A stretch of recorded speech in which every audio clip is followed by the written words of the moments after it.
Welcome back to STEM, you guys. Today we're going to spend one lesson talking about using your email appropriately as a communication tool here at school, but you can take this information past school walls. It's very handy. If you think you need to send your teacher an email, first do a little research. If you're asking a question about when is bike rodeo, go back, check your newsletter. Whatever way your teacher sends information to you, check your email.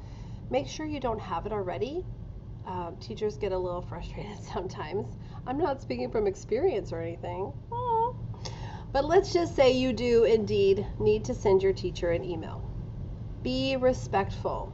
Words are powerful. They can communicate tone. I need you to be very thoughtful with your words before you post anything to a peer or a teacher or even your principal. Before you hit send, please reread your email. Make sure it sounds right. Check for spelling and grammar mistakes. If there's a red squiggly line under a word, that's a little flag to you that that word is misspelled. If it's blue, it's a grammar mistake. Go back. It's trying to help you look smart. So go back and make those changes. Check your tone. If you're missing your jacket and you tell your teacher, "You have my jacket," that sounds different than, "Could you please check your room for my jacket? I think I left it there." Take ownership for what you need to take ownership for and watch your tone. Avoid using all caps. Universally, this is felt as though you're yelling at somebody. And so we don't want that in our emails. Please avoid all caps. Beware of your setting. Guys, this is school. This is not a group chat with your friends. We're not snapping back and forth. So what you say needs to be appropriate for the setting. We're not going to use abbreviations like BTW and IDK. We're going to use whole words and whole sentences. So this is an email I got before I left 5th grade. No lie, that is you can look in the upper right hand corner, that is my icon, that is my background. The subject line says, "Fix my grade now." Yo, brah, I turned in that assignment you gave me a 0 for. My mom said it's not in the grade book. Why did you give me a 0? Mom is going to take my Xbox and it's your fault. Fix it now so I can play my games. 84 exclamation marks. I want you guys to pause the video and talk about the different things that are not appropriate about this email.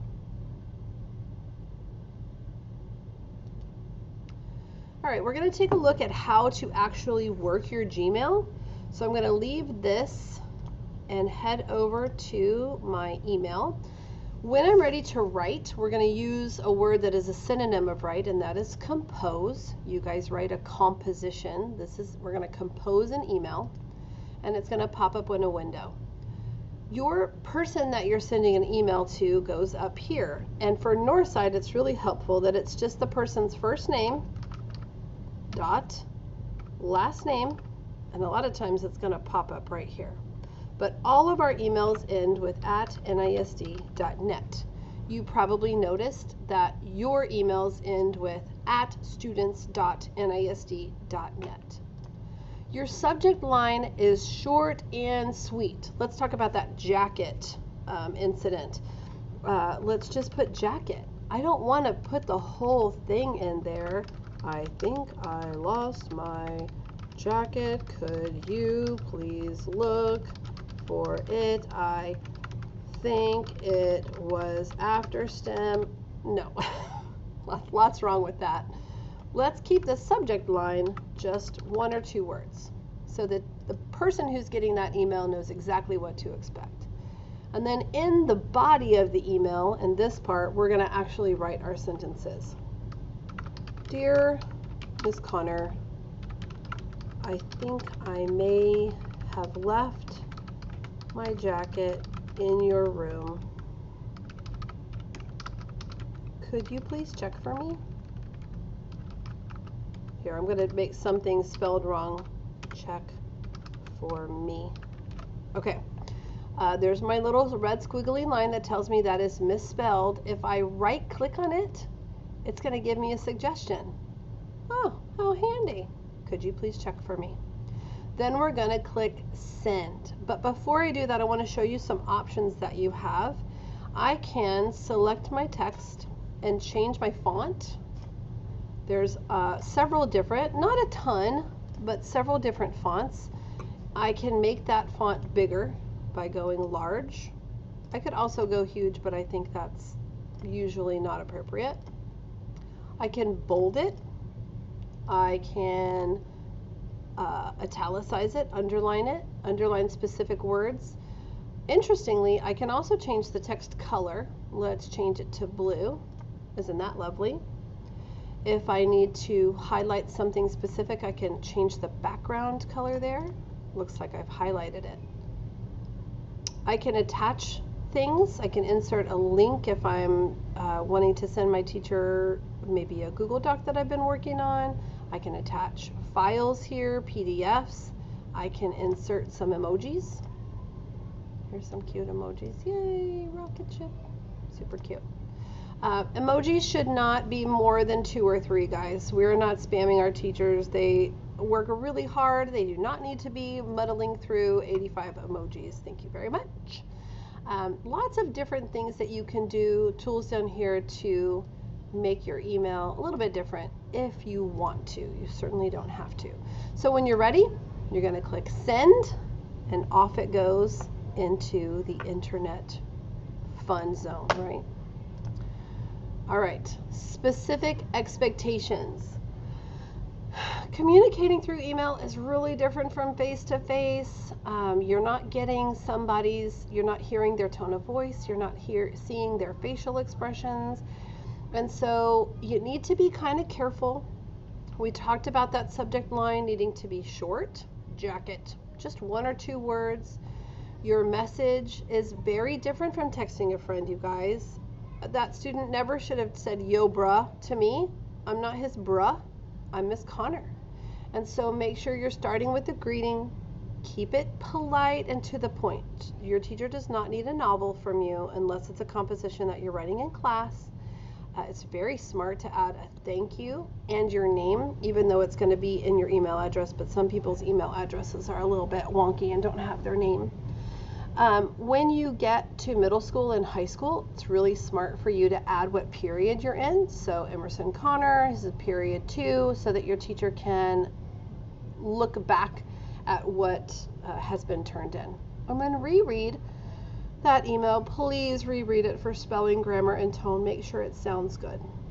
You can have an adult read it. I'll happily read your emails before you send them until you get really good at it. One thing that I would like you to start doing is checking your email at least once a day. We're going to be getting in your Gmail today and seeing if you have a lot of emails that are unopened. You should clean those out. You saw mine was empty. I have a filing system. Let me show you over here. I have all these files that when I get an email, if I'm not going to delete it right away, I'm going to drag it over here. So I have one for my boss. I have one for patrols. If patrols email me or their parents email me, they go in here. All my STEM ones go in here. So it keeps this area nice and neat, and everything is organized. Kind of like having a folder system or a binder system when you're keeping your work all organized. When you have old messages, you need to delete them. It will make your email run a lot faster and just make your life a little bit easier. So delete those ones that you don't need. So today your assignment is in 2 parts. You are going to be navigating to Schoology. Let's go ahead and do that. I'll head over to Schoology. Yes, I know that's not how you say it, but I like it, so leave me alone.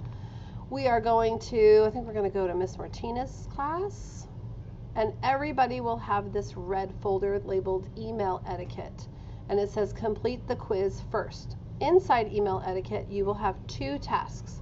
The first one is a quiz. Do this first. It's a quick quiz about what's acceptable and what's not in an email. I think it's 4 questions, no biggie. Once you submit it, you're going to get a grade back for that. It is not going in a grade book, but this is good knowledge for you to have. And then finally, you will have a task. You are going to compose an email to a teacher.